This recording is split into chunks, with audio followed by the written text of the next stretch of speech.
There'd be 103 of us, there's 8 of us. Go for it. Right, thanks everyone. Then on Teams. Sam from Spring, our external IT support providers, that are going to do a cyber awareness session that hopefully will be of use to you, not just in work, but also in the personal experiences of cyber as well. If you haven't got your cameras on, can you put your camera on Teams, please, and then we can see you.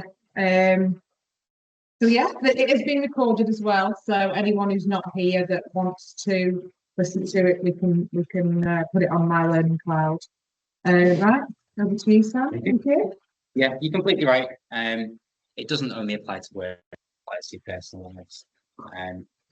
It's a scary world we're living in at the moment, and I'm going to try and scare you today with some bits of stats and some real world examples of how it can happen, just to try and make you think a little bit more about how you use your own world. Okay. So we've titled it Misdirection and Distraction, the way around, Distraction and Misdirection. Mainly because it's been around forever. There's always been somebody that's trying to scam you, that's trying to get stuff out of you. It's been around forever. Okay. It's just that now we're in the modern world, and they're using these new tools, these new online spaces to try and fit together. And some would argue it's even more dangerous now than it used to be when people were trying to scam you at your door and trying to sell you stuff and picking up the phone and trying to get you that way. Okay. So, just a quick overview of what we're going to cover today, with the current cyber landscape, how data breaches occur, understanding phishing, vishing, wishing, and smishing. Yeah. Anyone ever heard of them? Yeah, I didn't know that. I knew what they are, but I didn't know they had names. So. Yeah, well, we'll have a look at them in a bit anyway. Password protection, what best to do with the passwords. It's a bit of an awkward on that one, to be honest, but we'll have a look at that bit. Worldwide threats and just a general round of advice. So, like I said, we're just going to go in and I'm just going to try and scare you with some stats to begin with. Okay. So, current cyber landscape we're living in at the moment is a bit of a scary one, and it doesn't make for good reading at all. So, 14% involve an exploit in a vulnerability. That just basically means that the software is not up to date, not bothered doing Windows updates. We won't worry about as much anymore because we're coming up with systems that automatically do updates and stuff like that, but you see an update, just do it. Okay. We'll get into that in a bit. 68% of breaches, and just think about that, that is a huge number. 68% of breaches involved a human element. Okay, whether it's phishing, spear phishing, or social engineering. I'm going to go over all three of those in a little bit. And I'm sure you won't be aware of some of the ways that they get into accounts. They're a bit scary. 16%, crazy, isn't it? And 62% of those attacks, or all attacks, ended up involving ransomware or extortion. So not only have they got into accounts that made your life an absolute nightmare, but they never won. And I think it's £46,000 to give you stuff back. It's just devastating. What would you do with that? And finally, 15% of breaches involved a third-party supplier. So that might be, your Dropbox account, could be your phone system that you use at work, could even be 365. I'd like to think it's not because we've got all the right things in place, but you never know. And just another quick one. This one was from a Gov survey in 2024. That's half of businesses and around a third of charities reported having some form of cyber attack. And even more when you start thinking about medium and large businesses, there at 70 and 74%. So it's really not a case of it's just a case of like it is it happens to everybody, sadly. And again, the most common cyber threats are relatively unsophisticated. Like I said it before, I was speaking to you guys at the front. It's always just these little emails that you send, it just catches you off guard. You're up in the morning and you haven't had your coffee yet. And all it takes is just that one little email just to trick you before you have to copy. Okay. So the government recommend we follow something called cyber hygiene. A little bit boring, to be honest, but we'll get through it, and then a few more slides that are a bit more interesting towards the end. Okay. So does anyone know, or can they have a guess at what cyber hygiene is?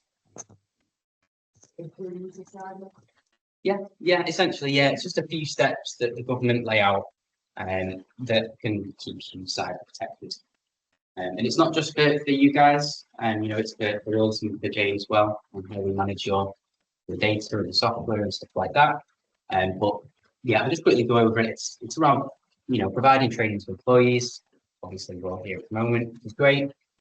Using up-to-date business software, restricting actions, making sure it's up to date. So hopefully you're all awake before that coffee and you can take it in. But I'm just going to try and move on and get past these first ones. Right. For this cyber So, training thing. We can so some really scary ones now. These are some real world attacks that happened in the past 12 months. And I can guarantee that everyone in this room will be affected by at least one of them. And chances are you had no idea. Okay? So, millions of vintage Spotify and Tinder users' data compromised in a global hack was January 9th. So last week, 2 weeks ago now. Bands in March had all their data breached and sent out online. New Zealand follows the UK, accusing China of hacking its parliament, and we see this constantly now, with governments attacking businesses around the world and other governments. TalkTalk this year were given a record £400,000 fine because they leaked all of their customer data, emails, passwords online. Chances are someone here has been TalkTalk and they probably had no idea. One of the biggest vet chains, I'm pretty sure that was Pets for Pets, had a cyber attack as well. And this one is just horrendous, isn't it? The Ministry of Defence data breach, UK Armed Forces personal data assessment. What they did with that one is they managed to hack into the HR database of the Ministry of Defence. And there you go, that's all of the Armed Forces names, full names, addresses, emails, passwords, bank details, all online. Which is just horrendous, isn't it? Ridiculous. What can you do now? It's now. Yeah, it's an interesting one.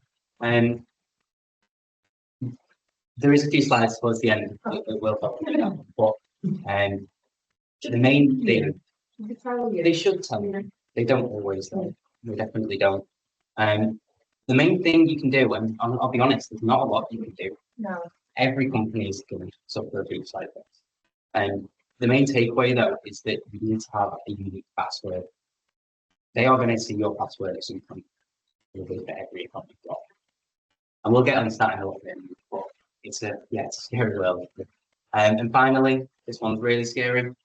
Santander customers' private data put up for sale for 2 million by hackers. I've said all of those in the last 12 months. Now, I could have filled this page out with hundreds.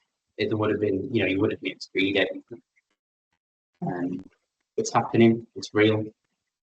And we all just need to be careful about what services we use.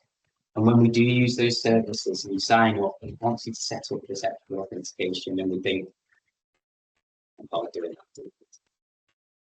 Just do it. It takes 2 minutes. It's not worth the time. I promise you it'll be more of a headache trying to sort out a hack. And it is to set up a little app on your phone. So I'm just going to go in now to phishing and spear phishing, which is the main way to attack us. Anyone know what phishing is? Hopefully people still know what phishing is. No? Okay. Phishing is essentially just when scammers try to call you into thinking there's someone you know or someone you trust. So I'll be honest, this is why we're here today. We sent out a huge email, we'll touch on it a little bit. That was a common case of phishing. One of the ways to think about that, an analogy for it, is that let's say you do go fishing, you don't know what you're fishing for, you've got to a lake, no idea what's in there, you haven't even got a rod, you've just got a net. You're chucking that net into the pond, keep doing it all day, You might not catch anything, but you might just get one little bite. You might just get one stupid fish that just comes in. Right? And that's what fishing is. It's just about sending 1,000 emails and hoping that one person replies. And it's a shame really, because we can do everything that we can do and Jane can do everything that she can do, but you're the target. They're not going to come after us. You know, they know we've got security in place. They're always going to come after you guys. Like I said, we can do everything we can, but they're always going to get through. We really all have to be vigilant. Okay. So I'll just go over some quick examples of phishing. Like I said, it's just all about catching people at the wrong time. Okay. So let's pass. You don't use that, to be fair. I would recommend using a password manager, but it's a bit. But last pass, they want to make sure you've not been compromised. Click on the link. You know, Santander, I'm sorry, Barclays. Should be a software upgrade. Please log into the account. You've all seen these before. Most of them end up in each other. Now, there's a really common theme between all of these that I hope you can take away from this. And to be fair, can anyone spot it before I say it? Can anyone spot the theme with all of these? Money? Yeah, kind of. Money, close. And they're all asking you to do something. So whether it's click here to keep the same password, or click here to secure the website, click to get your gift card, they all want you to do something. Okay. Now, if that was a real attempt, chances are they're not going to email you. You know, that is the most common way to get you. And you know, 365, I don't think they've ever emailed me to tell me that there's something wrong with my account. And if that's the case, you know, definitely don't listen to it. And I will say on top of that, if you do think, or if you are a bit unsure on whether it's real or not, definitely don't click on the link. But just go to the website. You know, if you get an email from Barclays and it says your account's been hacked, you need to log in. Obviously, you want to check that, don't you? You're going to have to check that. But just go to Barclays website. Just go to the proper link online. Make sure it's the site you trust, and log in yourself.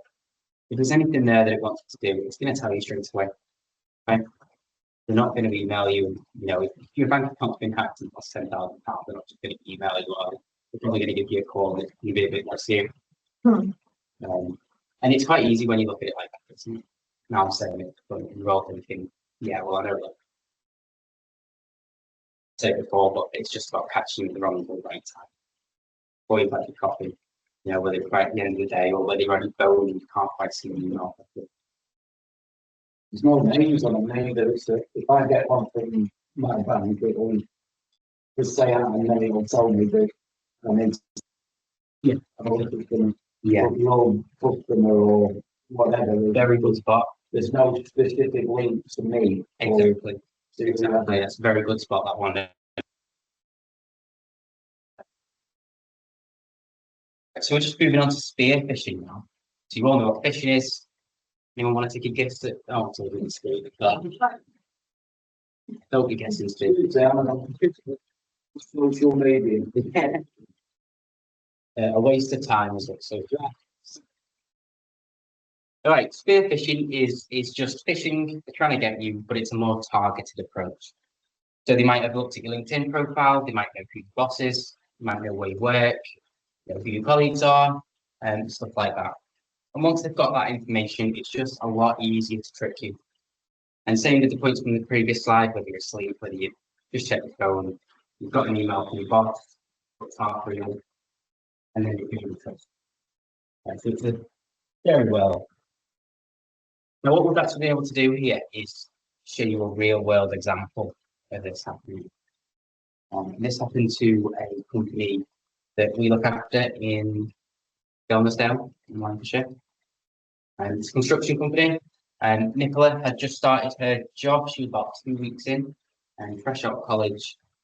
Really excited for the job, as you can imagine. So she put it on LinkedIn. The company reposted it, had a load of comments on there. Well done for your new job. They're excited. Before you know it, anywhere between 2,000 and 5,000 people have now seen that post online. If you were already trying to spearfish somebody at that company, this is now a perfect opportunity to trick somebody new, doesn't know the system, new to working, to be fair, doesn't understand anything about phishing, anything like that. And this is going to get you. So Nicola, on a Sunday night, checked her emails on phone, and like I said, it's a couple of weeks in at this point, checked her emails on phone on Sunday night, and she had an email from her boss, her MD. It just says, "Hi Nicola, I'd like to talk to you about this, but I'm running into a meeting and I can't talk right now. I need some physical Google Play gift cards to send to a recipient. Do you have any idea of the nearest store? Would you be able to get them?" Like I said, Nicola is trying to really impress her boss, and she's trying to in the world and make everyone happy. But says, "Yeah, of course I can. Yeah, I can get you some gift cards. And what is it that you'd like?" So he comes back and he says, "Well, I'm going to need to purchase 4 Google Play gift cards at 2 million. A lot of money, really, isn't it? Especially to someone 18. It's a lot of money. So I need you to get this done for me, and I'll have them reimbursed.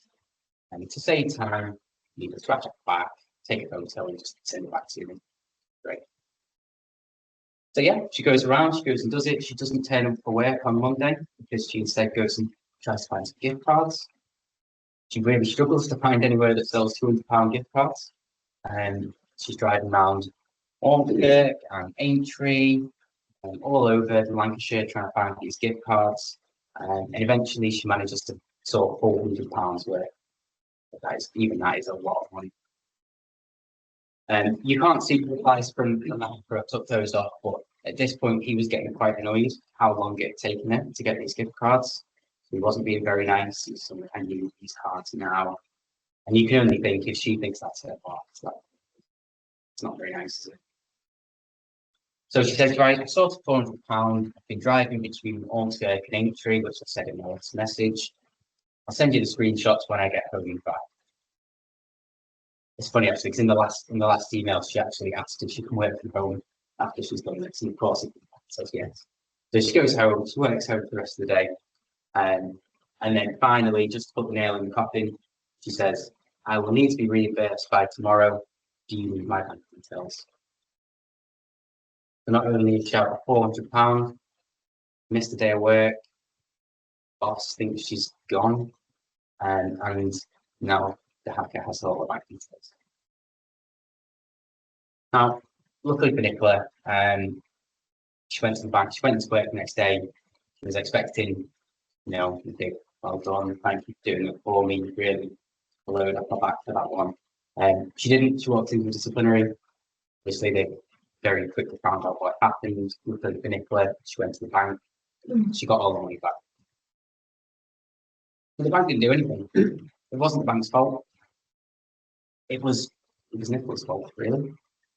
And it's just scary, isn't it, how it can get you like that. And once you send that first email reply, you've gained your trust then. Once you're in that chain with somebody, it's really hard to get out of it.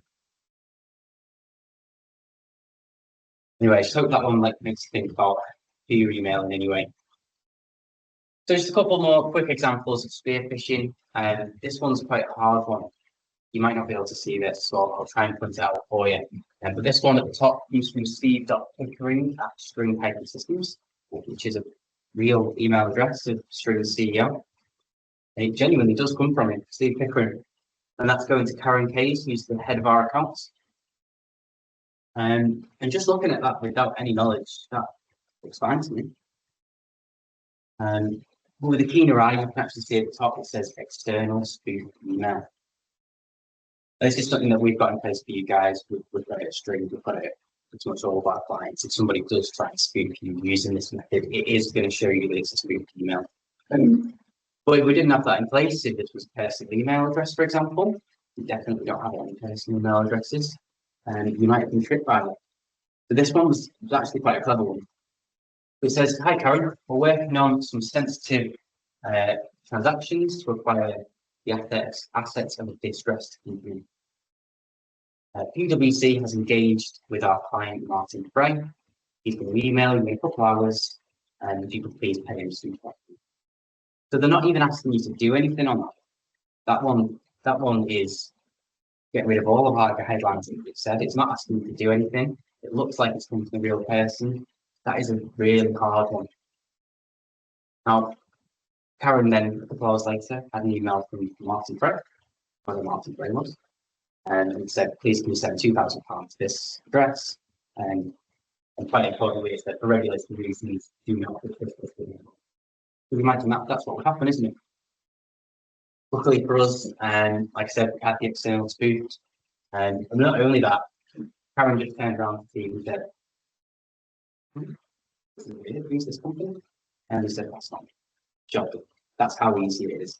Just ask if you're not sure. It's not worth it to me. Just another quick one. This one's probably more likely that you would see in day to day. Comes up with a name that you're familiar with. For us, Paul Caville, who's one of our directors. But you can see the email is Doris Gardner. You should all see that. Spot it straight away. Just ignore it. And just quickly, last one, bit of a rubbish one. You see the text is all broken. Doesn't look very good. And this is something that we've actually started doing quite recently. I imagine we've got in place. And it shows you that it is an external email. In that case, it wouldn't be external, would it? This is Steve emailing someone a string. It wouldn't be an external email. If you see that banner, really think about it.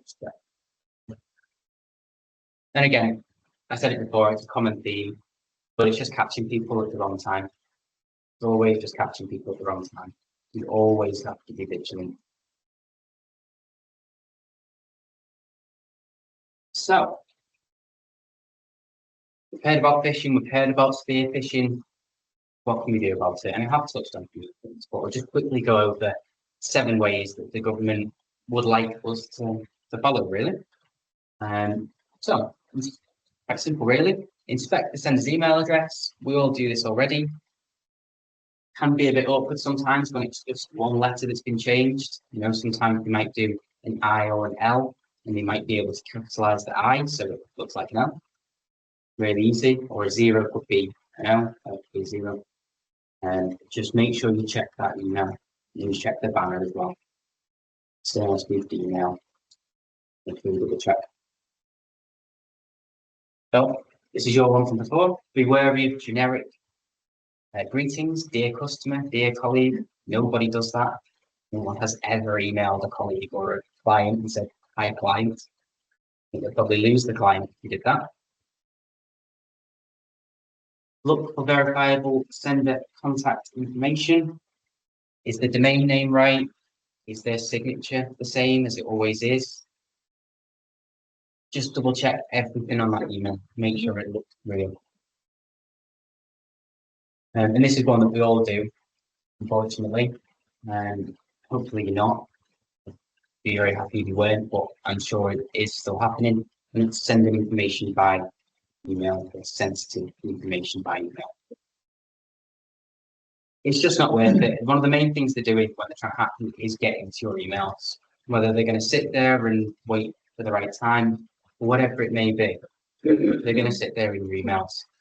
If they just need to look in your sent items to get all of this very confidential information, it's just scary, isn't it? You know, if you've sent bank details to people, you've sent addresses, or you've sent patient care stuff over email. You know, this is why we have SharePoint.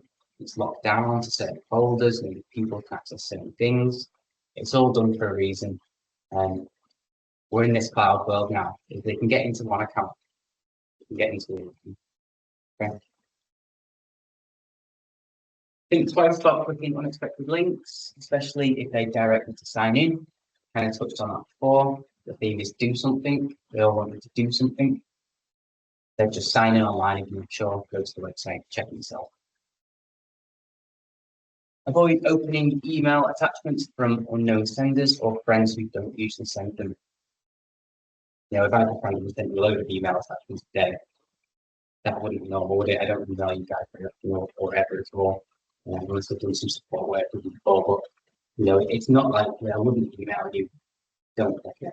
Again, same thing. And finally, not really something for you guys, but install a phishing filter, just to try and get rid of Obviously, that's something we do at String and that Jane worked for us to do. One to think about though is with your personal emails. Obviously, they don't have spam filters, or if they do, it's just a very basic spam filter that Live or Outlook, or whoever you've got your emails with, will have to do. But it's a free product, it's not very good. And if you're using the same password you use on your personal emails at home, hope you're not, and you use that same password for your work, then they're in straight away, aren't they? Gets rid of all the security you put in place because you compromised yourself on the personal emails. Right. We'll talk about data and we talk about those Santander breaches. But what does it mean? What does it actually mean when somebody's got your data? What I thought I'd do is find my data on the dark web and show you it, and show you what they would do with that data if it was yours. And this is happening all the time. You might get an email to say somebody's signed into your account, or they try to, fail attempts, stuff like that. This is what we're doing. That is my email and password on the screen for you. Now, what this is a rainbow dump. There is millions and millions and millions of these online. Now, 15-year-old me thought that Everton 98, the 0, was the strongest password that could ever come about. No one would ever hack me. And to be fair, I don't actually know what ended up leaking that password. It was probably a third party that's put it online. Maybe I got phished. I'm not even sure at this point. But that was on there, and that was uploaded in 2019. You can just see in the corner there. And when you look a bit deeper into that, I can actually find that email and password 164 times online. And that's completely available to download for free. Okay. Could have searched for other combinations. I could have tried newer passwords that I've used. I didn't. That's just that one email password 164 times. So yes, maybe at the start, it might have been up for sale for $1 million. Maybe it was my Facebook account, for example. Maybe it got put up for £500,000 for a database of passwords. But as time goes on, more people get access to all these passwords. Eventually, somebody's just going to put it online for free. As soon as they do that, okay, well, fair enough. So they've got my Facebook password. So you might think, well, okay. Well, you should care, because what they're going to do is they're going to use a very simple tool online, like this one. You don't really need to worry about the specifics, but what this is doing, I don't know if you can read, but this is essentially a full list of every service online you can think of. So, start from Spotify, to VPN accounts, to Amazon, to Facebook, everything. There is thousands of sites on this platform. All they do is they just download this little Word file with 10,000 passwords in, they upload it into the software, and it tries every single online platform to see if that password matches. So they don't even need to put a lot of effort in. He just puts the Word file in, goes and makes his dinner, comes back in half an hour, and he knows that he can now get into 45 if you're online. Once they've got into one, they get into LinkedIn, you might get into Facebook, they might get into emails. If they're in your emails, they can then start resetting passwords to all of the accounts. If you've then got that same password for your work accounts, hopefully you've not, they can now also get into your work account as well. But even though we're talking about a personal life, it still relates back to your work life. And like I said, if I was to use that password now, I might get away with it for a week, I might get away with it for a month. But eventually, somebody's going to try that password and it's going to work. You're going to get access to them. Obviously, if they do more, that would be silly, but scary. It really highlights the importance of using unique passwords, but get onto that just a sec. Is everyone all right so far? Yeah. Yep.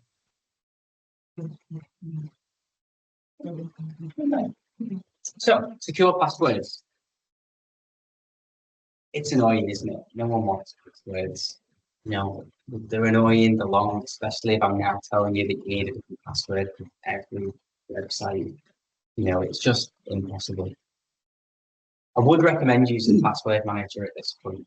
If you've not heard of one, it's just simply somewhere that stores your password. Apple have just come out with one with iOS 18. You've probably seen it on your phones. It's just a password app on your phone.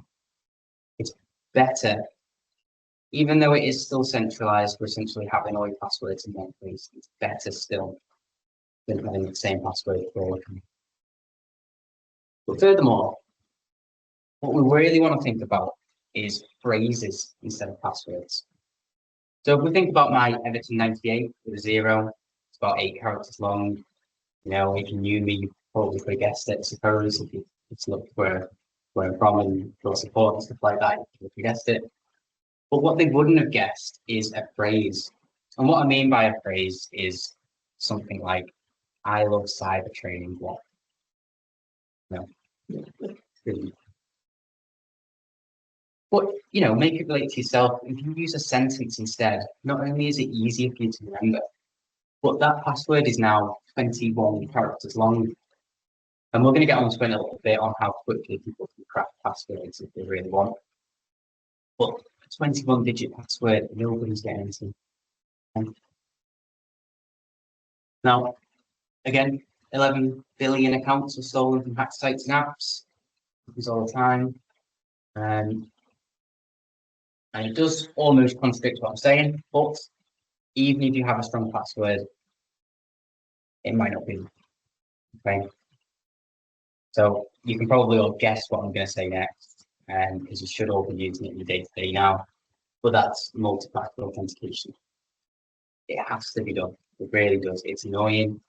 If you've got an app on your phone, yes, that's a bit annoying. But it stops 99.2% of the time. Okay. Unless they are a very experienced hacker and they have a vulnerability, they have something that Microsoft don't know to get past that app, which is very rare, then they're not getting through. The only other way they could do it is if they had your phone in front of you and your laptop. It is incredibly powerful of a tool just by downloading an app and clicking yes when you sign in. Right, so if you've not set it up, please do. Even for your personal accounts, especially your personal accounts, to be fair. Banks have been doing it forever, but yeah, any account you can, ask you to sign up. You know, you do it first thing, you think, I'm just going to do it. I'll do it. Don't want to do that. Just take 2 minutes and just do it.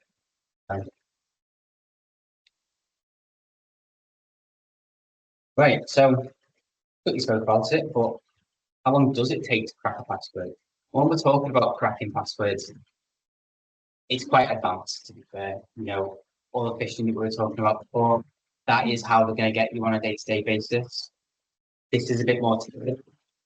This is when they are really clever and they do know what they're doing. So they might not, they might not do that on the receptionist, for example, but they might try this on the MD or on finance or marketing or something like that, something that really does have a lot of power to it. And you can see there that just a 7-character password takes about a minute to get into. 1 minute. That's all it takes for someone that knows what they're doing. Right. But as soon as we go up to 12, 2,000 years, we apply that to our I Love Cyber Training 1, which is 20 characters long. There's just no chance of getting in. I mean, it'd be great if we combine that with MFA. There's just no chance. It's just not going to happen. It's really simple to actually protect yourself here just by using MFA. I've got a more detailed slide, to be fair, on cracking passwords in a little bit towards the end, depending on what time we get to. And then we'll just have a bit more in detail about that. So, this is why we're all here.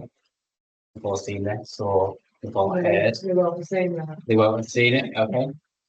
So, we sent out a phishing campaign a few weeks ago. Now, there's some scary results there, isn't there? 112 people submitted data, and I last checked it. That's gone up now because it was 103. Wow, okay. Yesterday I did that. So Yeah. 112 people. Okay. Not only that, but 168 clicked the link. So if you're one of those ones that clicked it and didn't put your data in, you can feel a bit better about yourself. But if you click on a link on your email, that is just as bad as submitting data. What they can do by clicking on a link is they can automatically start a download. You've all seen it. You click on a link, it automatically starts a download online, whether it's Teams or Office. It's normally dead simple, right? They can just put that straight into your email. You click the link, it automatically downloads the software. If your PC has something called auto run on, you plug your USB in and it pops it up straight away. Then they're in. You've downloaded that tool, it's automatically run onto your PC, and they're in. Right. And it really is a cause of concern, this. I can't stress it enough. All it takes is one person to get reached, to submit their data. An experienced hacker to cause major disruption for a company.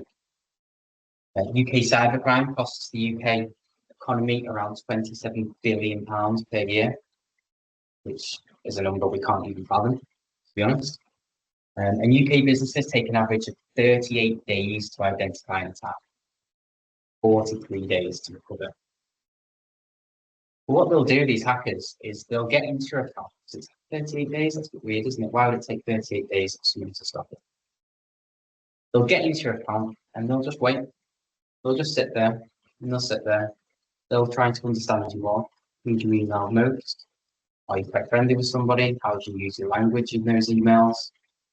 They might, if they're in a finance email, for example, they might wait for payments to come through.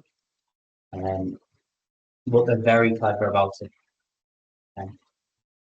Now, that also makes it harder for us as administrators that are trying to protect you. Stop it. Because they might sit there for a week, 4 weeks, 5 weeks. Eventually, we don't get logs. Logs don't last forever. We try and look into what's happened. We can't go back forever. Microsoft is about a month, in some cases about 6 months if it's bad hack. But sometimes we can't even see how they got in. And that's where it's really on you guys, really. If you click on something in your emails, you submit your data, and something just doesn't feel right. Maybe the web page crashes after you put your email in. Maybe it says web page can't be reached. Something just doesn't feel right. Speak to Jane. Make sure she knows. And it takes 2 seconds to reset your password. And what harm has that done? Quick password reset, and you're off with your day again. You might not have been hacked. It might have been something completely out of nothing, but it's not worth it. Especially when we're talking about £27 billion per year is being spent on cybercrime. Okay. So, we're into the one I know you're all excited for. Smishing and quishing. They are weird words, really, aren't they? I think they could have done better on naming them, but we'll go with it. So smishing is SMS texts, and you get them all the time, just the same as phishing, SMS. And quishing is QR codes. That's a bit of a weird one, isn't it? Because QR codes you just inherently trust for some reason. And we'll talk about that. So, like I said, smishing is text messages and scams, essentially. And they do that because they know they're going to get a more responsive answer from you. If somebody's emailed me today, right now, it's probably going to be tomorrow before I get back to it. So I've got this training and I've got stuff to do when I get back to the office. It's probably going to be 24 hours before I get to that email. Now, if they text me, I'm going to see that straight away. I'm going to check it. I might not fall for it, but I'm going to check it. So that's why we do it. Okay. So, like I said, we've all seen these before. It follows the same theme, doesn't it? They all want you to do something again. It's all the same. Now, I previously worked at a telecoms company before I was at String, and it exposed me to how and why they do this. And to be fair, the reason we can do stuff like this is for It's for very legit reasons. You know, if you've got an office in Manchester, an office in London, Liverpool, Amsterdam, who knows where, and you want your receptionist to call out on the same number so that it all looks professional, then we spoof it. We make it seem like it's come from that same number. Seems acceptable. Sadly, though, what's happened over time is those tools become more available, they become cheaper to use and utilize. Before you know it, everybody gets these texts. But it just follows the exact same story. It all follows the same story, all the same theme. They all want to do something, but just sitting in yourself. Just go to that website yourself, check it, and you'll be fine. This one's a bit of a funny one, this post office one. I don't know if you saw this one on the news a few years ago, but just that simple text ended up breaking in hundreds of billions to a company in Birmingham. Did you think, oh, right, well, £2.10 can be posted? I'll just take it. It's £2.10, no, fine. But not only are they taking your £2.10, they've now got bank details, they now know your address because you've probably just compared your address as well to get it redelivered. And before you know it, you're now getting way more phishing attempts. They've sold all your data online, you get phone calls all the time, text messages, emails. You're living out there. Okay. Again, if that was the case, just go to post office.com and track your parcel like you normally would. It's dead simple. In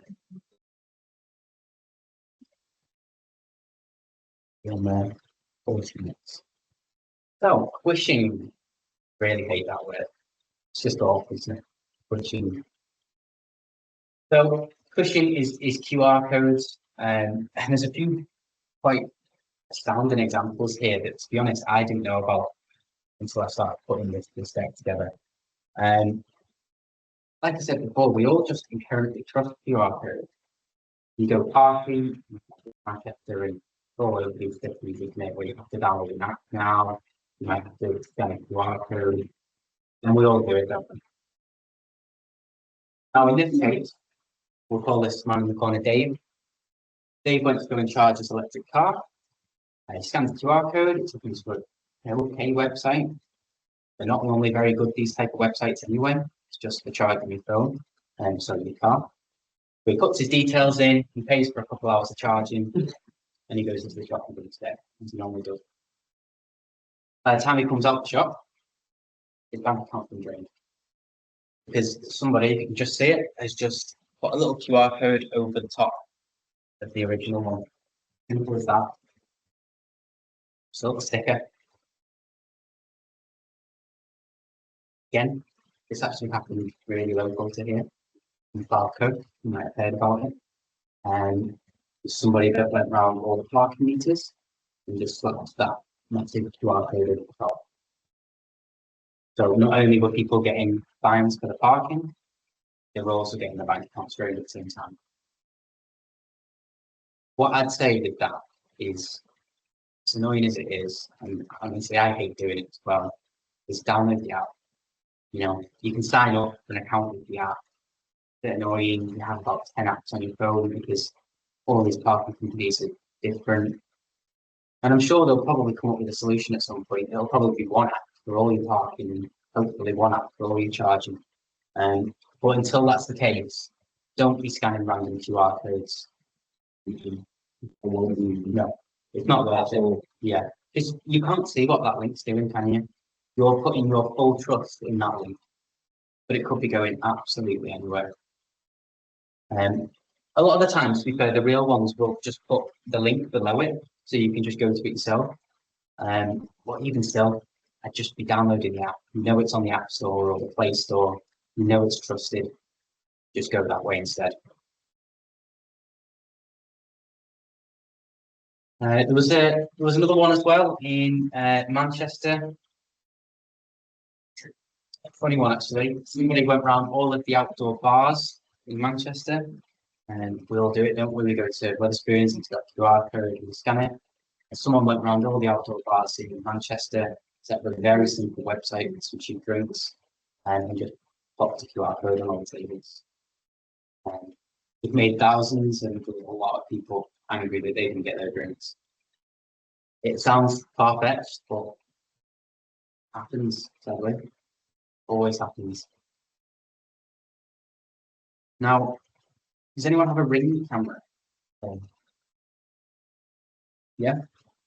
There's a couple nods there, wasn't there? Ring are currently in a massive lawsuit in the US by the FTC. I'm pretty sure it just settled actually. If you're in the US, you can get a full refund on any Ring product with how bad it was. But what happened? We all know Ring. It was pretty much revolutionary, wasn't it? We hadn't seen cameras at home before. You'd look after your dog, you'd check on your parents, whatever it may be. It's great. It's convenient. It's easy. Now, what Ring decided to do to get more people on board is that they skipped security. They didn't make people set up everything. They didn't make people do a long password. They just said, right, let's get as many people on board as we can. Let's try and get as many sales as we can, and we'll think about all that later. So it works. You know, it worked, didn't it? Everybody has a Ring camera. We probably all walk past Ring cameras every day. We always know it. Got millions of sign-ups. Went really well. We were getting bought out by Amazon. Good story. Sadly, not a good story. Because what they found happened was that not only were employees of Ring watching videos daily on people that they liked, people that they wanted to see more of, but because there was no security, because there was no MFA, and people using the same passwords, people started getting in. I can't tell you the examples of this because they are truly vulgar. I'll let you go and have a look. But there was some really scary threats that were given out over Ring cameras towards children, towards parents, older people, people who might not understand, and they were all asking for money, death threats, worse than death threats. Go and have a look, to be fair, when you get some time. It's quite an interesting read. They've since had to stop doing this, and they now have to enforce multi-factor authentication. But it just shows really, if you're not thinking about the services that you use and how you use them, you could be giving your most private time and videos to anyone. It's really scary, that to me. So yeah, if you've got a Ring camera, please go home tonight and make sure you set the password up right. You've got multi-factor authentication. Do it for your own sake, because yeah. Right. Sorry about that one, a bit of a depressing one. So when we're talking about mobile phones, has anyone ever heard of evil twin Wi-Fi or twin Wi-Fi? No? So you might have even seen it before and not really thought anything of it. So you might go into Liverpool or into Manchester, you stop off at Costa, Starbucks, and you check the phone and it's a Starbucks. But all of a sudden you see two Starbucks Wi-Fis. Oh right, well, just your phone playing up, isn't it? Sadly, it's not your phone playing up. It's somebody who is trying to trick you. What they'll do is they'll just set up a road Wi-Fi network, like your phone, your laptop. They'll call it the same thing, like I said, Starbucks Wi-Fi. But as soon as you connect to that, every bit of data goes through your phone, is going through the modem. And it's really easy to do. It really is. Now, there was quite a high-profile attack of evil twin Wi-Fi at Barcelona Airport a few years ago. And if you think about it, it's quite clever. I mean, of course it works. You get off the plane, what's the first thing you do? You know, you've not sorted out your roaming, you haven't got any signal to text your daughter or your mother or whatever it could be. So you think, great, I'll get on the free Wi-Fi. Somebody twinned it, somebody put a code in place. Everybody's data that was going through, whether you were checking your bank, whether you were emailing emails to parents, anyone texting the parents or anything like that, it was just going straight to them. Is it worth it? Honestly, everyone likes a freebie, but is it worth it? And you all know the saying as well. You all know it. You all trust it. Nothing in life is free, is it? So if there's a free Wi-Fi, and it might be real, it might be the legit one, it might be Starbucks for real this time, but they're trying to get something out of you, whether it's just getting you to come in for a coffee, or whether it's selling all the data that you are giving them. And that's allowed because when you sign up for that free Wi-Fi, you click the tick box and you click connect. And you've just given them all your data that you then run through that network. Yeah, just think about it. Is it really worth it? Free Wi-Fi? We've all got things on, you know. I think I pay £3 a month, £3 a day when I'm in Europe, which is a bit annoying. And I'd rather do that than connect to free Wi-Fi. I just wouldn't want the risk, especially when our phones really are our lives now. There is no other way of saying it, is it? Our phones are our lives. Really need to be careful with that one.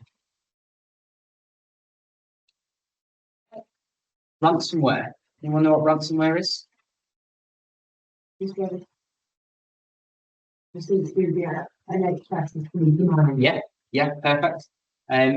Yeah, ransomware is essentially when they get onto your computer and they start looking all your files down. It's called encrypting. They'll encrypt all of your files and they'll just have a password on it, so you can't get it. Now, they obviously won't give you that password until you send them whatever it is that they want from you. Okay. We don't see this one as much anymore, luckily. Because obviously we do all our updates and between stringing one file, we've got stuff in place to push updates out automatically, and hopefully you're all doing them. So it doesn't happen as much anymore. But we still did want to make you aware of what ransomware is and how it can affect you, essentially. So yeah, perfect example, NHS. They've been hacked. Well, they've been done twice by this now. First in 2017, and then again in June 2024. And what it comes down to, really, is updates. They did not do their updates at the NHS. Now, to be fair to the NHS, it's a bit more difficult because they have thousands of computer equipment, ranging from MRI scanners to God knows what. It's way out of my knowledge. And some of those are harder to update. How do you do an update on an MRI scan? You can't just do that at 5 o'clock on a Friday, can you? Because it's probably running all day and all night. So in their case, it's a bit more complicated than that. They were still at fault. They still did have them wrong. And like I said, it could have all been stopped just by doing updates. In this case, it was called WannaCry. Maybe you all heard of that. That was what went around the entire world in 2017. In the NHS's case, it cost them 19,000 appointments and procedures to be cancelled. God knows what that did for patient care. Maybe lives were lost, maybe they weren't. They haven't reported on it. Interesting. But in this case, it was actually the way they got in was actually from the NSA, that was a government agency in the US. They made a tool that got into all PCs, and unfortunately, it got leaked on the internet. It's always going to happen, and the only thing you can really do is just make sure you're up to date. Make sure your software is up to date. If it comes up in the corner and it says "Brother, I print," and it wants you to update, you think, I don't care about the printer. There's a reason. There's a reason they want you to update. They don't want to shout updates all the time. There's normally a major reason to do that. Right. Now, I'm just going to quickly glance over this one because it's not really something you need to worry about so much. And this is kind of dealt with by Jane and whoever else. But third-party providers. So this is your Dropbox accounts, your phone systems that you might have. They can all be hacked. Of course, they can all be hacked. There was quite a famous case. It was an 8x8 phone system. I'm not sure if anyone could have used it before. I'm pretty sure they had all of their systems hacked and all court recordings were online and stuff like that. but not really something you need to worry about. When you are doing your own services at home though, please just be careful about what they actually are. You know, is it this company, for example, with backgrounds? TikTok, for example, we're all seeing this stuff at the moment, how they're trying to get banned from the US because all the data is going to Chinese companies. Just think about the app, think about the service you're using before you use it. I've never had a TikTok, I never will. Right. And I hope that's hopefully the case for you guys as well, because you don't want your data in the hands of foreign governments. And again, if you do, that's TikTok then. If you do, just set up MFA. Just set up two-factor, even if it's a text. Now we do want to, I do really want to push apps because they are the most secure way. You can't use an app though, you can't use those advanced methods, and it does give you the option to set up text. Verification, it's better than nothing. It's dead easy to do. You put your phone number in, you send you a text, job done. Right.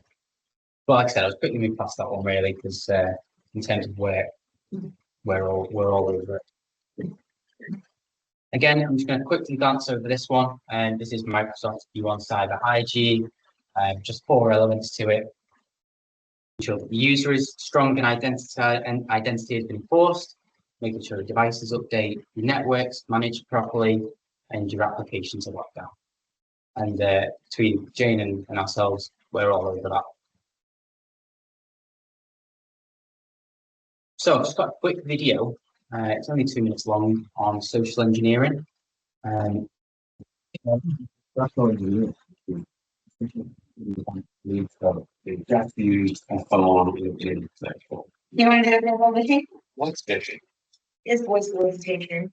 Basically, what you do is use the phone to extract information or data points that can be used in a later attack.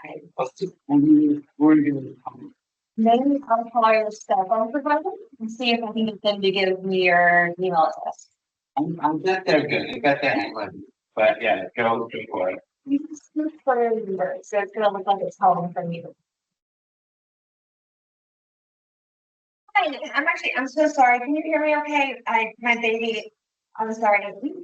No. We're about to talk about the baby and he's done today, so I'm so sorry. I'm probably gonna log into our account for uses information, and I can't remember what email address we use to log the account. They use something. Can you help me? Awesome. In just 30 seconds, Jessica gets access to my personal email address. Our user accounts, you could call in and make changes. How would I need to go about doing it? You would have to send me a secure pin through a text. Yeah, I don't think I'll be able to receive a text message if I'm on the phone. Oh, I'm not on there either. So I thought that we were married. Yeah. It's using your girlfriend's name and a fake social security number. And set up her own personal access to my account. Wait, so there's no password on my account right now? Can I set that up? This is just one person to change my password. So she just basically blocked me out of my own account. Yeah. Just like that.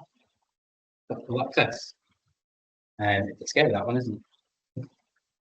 So, the ones that do take phone calls and do speak to people on a daily basis, just think about it before you give personal information out.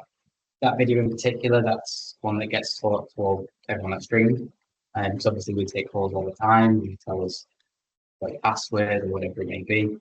And it's a difficult one, to be honest. It's a difficult one to combat against. We're really trying to strengthen the planet stream at the moment.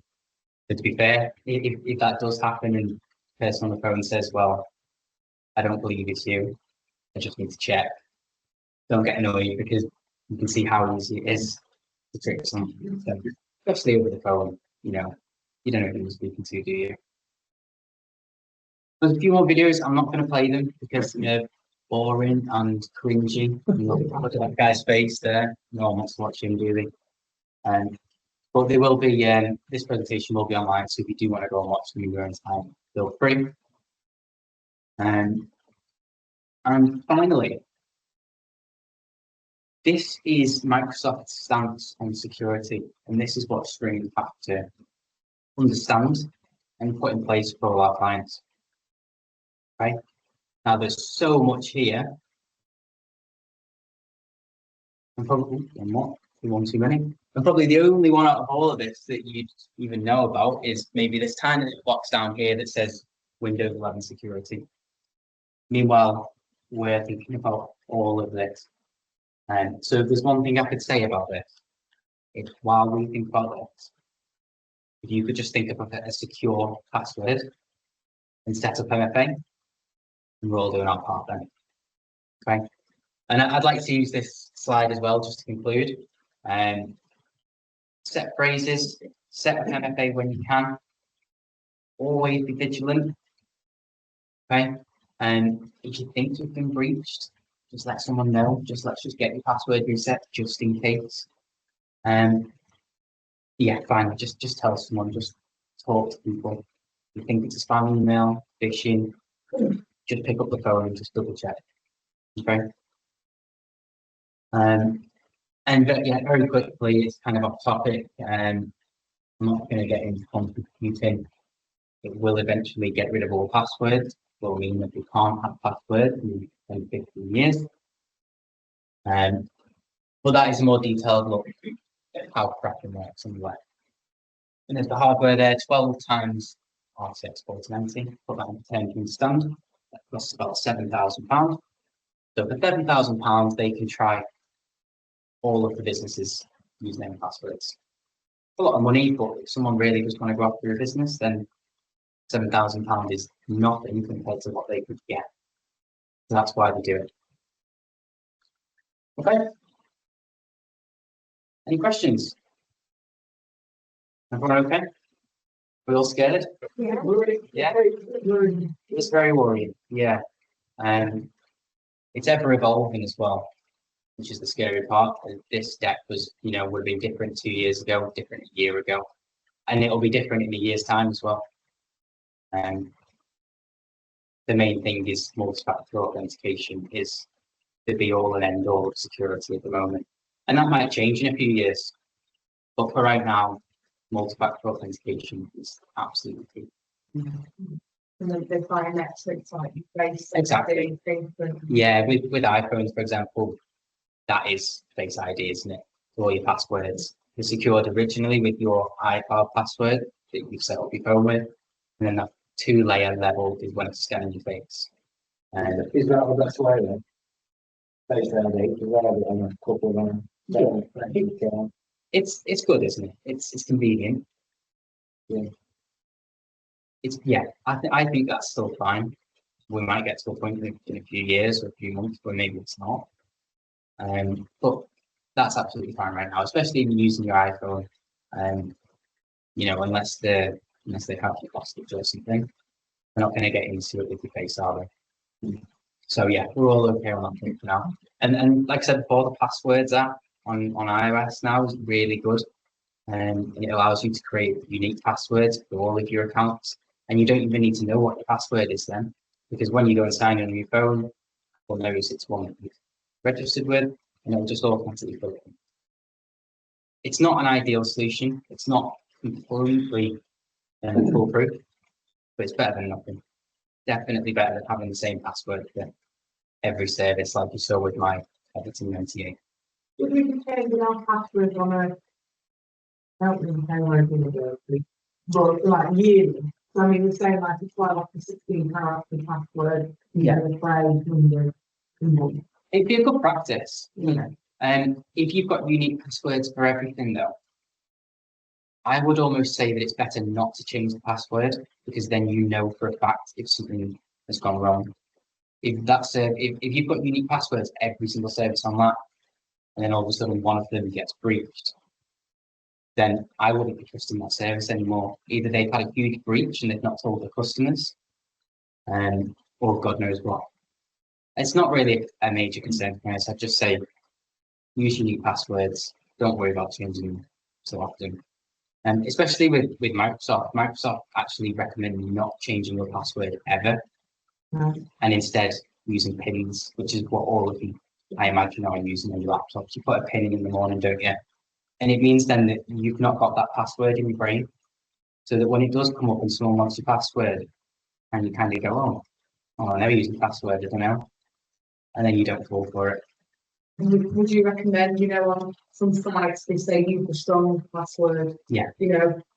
Obviously it doesn't mean anything to anyone, it's normally all jar, Yeah, the one that auto-fills. Autofill. Yeah, they're good, aren't they? Some of them are a bit, really complicated, so, yeah.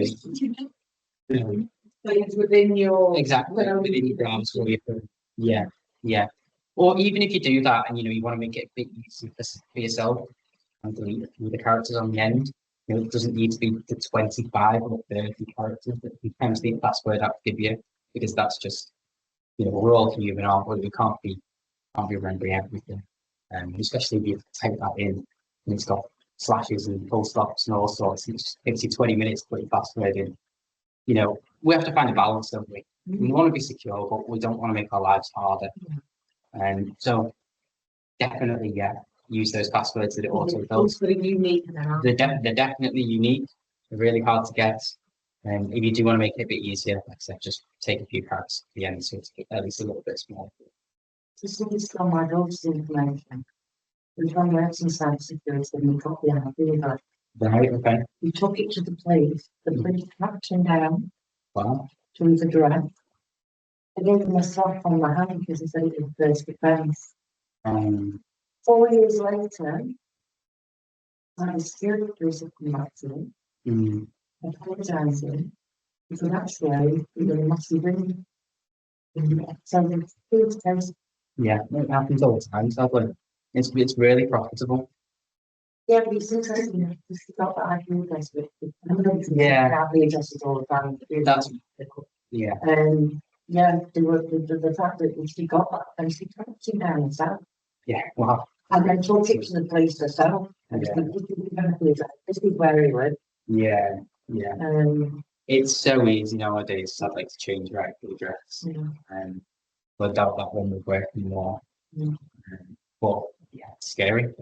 It reiterates everything you've said, really, doesn't it? And it's easy to do. Sorry, your password is better with the flag system, ain't it? Is it? My kind of can't rally and always sound stupid, but the Yeah. youngest name is.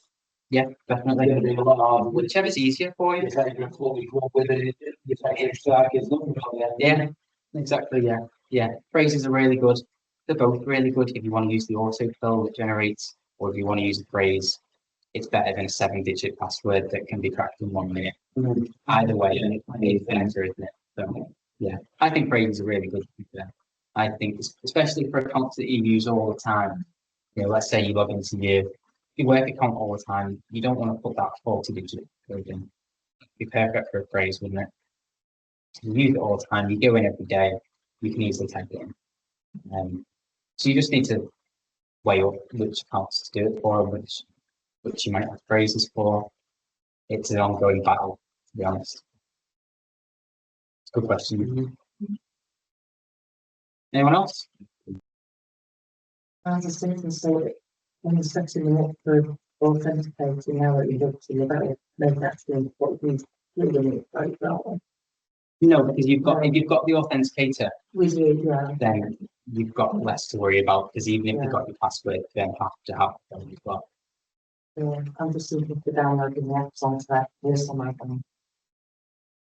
Yeah. Yeah, we would try and encourage that, but if we don't want to do that, then like you say, we have to go from text. Yeah. We've definitely got on to that, so. Yeah. The problem with text that we're seeing more and more often now is, like we saw with the examples I showed you of text messages, it's just really easy to spoof that number. So, you could spoof your number to your number, and I can have your number in theory. And then when I request that text, it comes to me. So that's simple. And it can't be done with the app. And that's just why we really try and push the app. Obviously, like I said, in some cases, there's reasons you can't use it. At least if you do the text, it's better than nothing. One thing I'd say to take away is set up the app. If you're one of those that doesn't want the app on your phone, it doesn't really do anything other than put a notification up and says, "Is this you?" It's not really getting your data. And it might verify the country that you're in is about as much data that it gets from you. And that's because we have policies in place that say you can't log in outside the UK and stuff like that, for example. That's all it's really doing. It's not checking every app on your phone. It's not recording your texts or anything like that. It's literally just pops up, sees where you are, you're in the UK, okay? Is it you? Yes. That's all it is. And really, yeah, really would push for that if you can. Good. Thank you very much.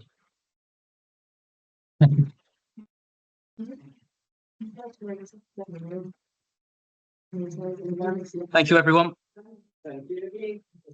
Thank you. Are we done? Yeah, all done here now.